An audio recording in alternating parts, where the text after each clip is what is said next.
পুষ্টি পুনর্বাসন কেন্দ্রে শিশু সুস্বাস্থ্যের জন্য আসা জঙ্গলমহল বান্দোয়ান এলাকার এক অপুষ্ট শিশুর মাকে হাসপাতালের মধ্যেই শ্লীলতাহানির অভিযোগে গ্রেপ্তার বান্দোয়ান ব্লক প্রাথমিক স্বাস্থ্য কেন্দ্রের এনআরসি বিভাগের কর্মী। ধৃতের নাম এনামুল হক।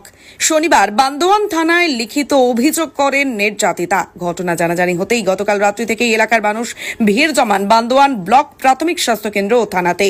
তবে অভিযোগের ভিত্তিতে বান্দোয়ান থানার পুলিশ অভিযুক্তকে গ্রেপ্তার করে আজ তাকে পুরুলিয়া জেলা আদালতে তোলা হবে।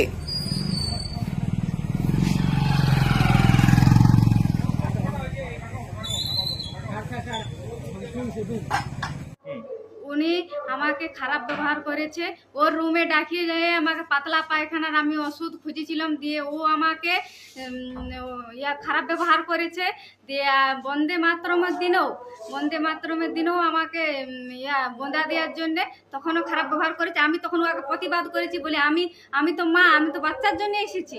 তখন ও বললো যে তুমি টেনশন করো না, কেউ কিছু জানতে পাবো না। আমি বলি না, আমি এটা তো প্রতিবাদ করবো, আমি তো তোমাকে বারণ করছি যে আমার গায়ে হাত দিও না তুমি। তখন ও বললো না, আমি তোমাকে খুব ভালো লেগেছে, তুমি আমার স্বামী বটো।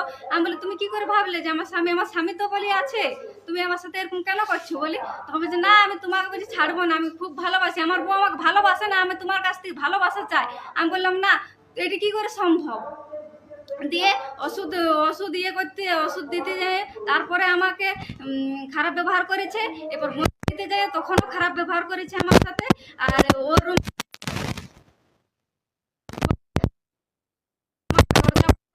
আমার কাছে খারাপ কিছু করেছিল, আমি জোর জবরদস্তি দেখাতে পারছিলাম, তখন ও আমাকে ছাড়ছিল না, মারার চেষ্টা করছিল, ধমকি দিচ্ছিল যে তুমি যদি বাইরে জানাও তাহলে তোমাকে মারে ফেলবো। ওই জন্য আমি দিদির আগে বলতে পারি।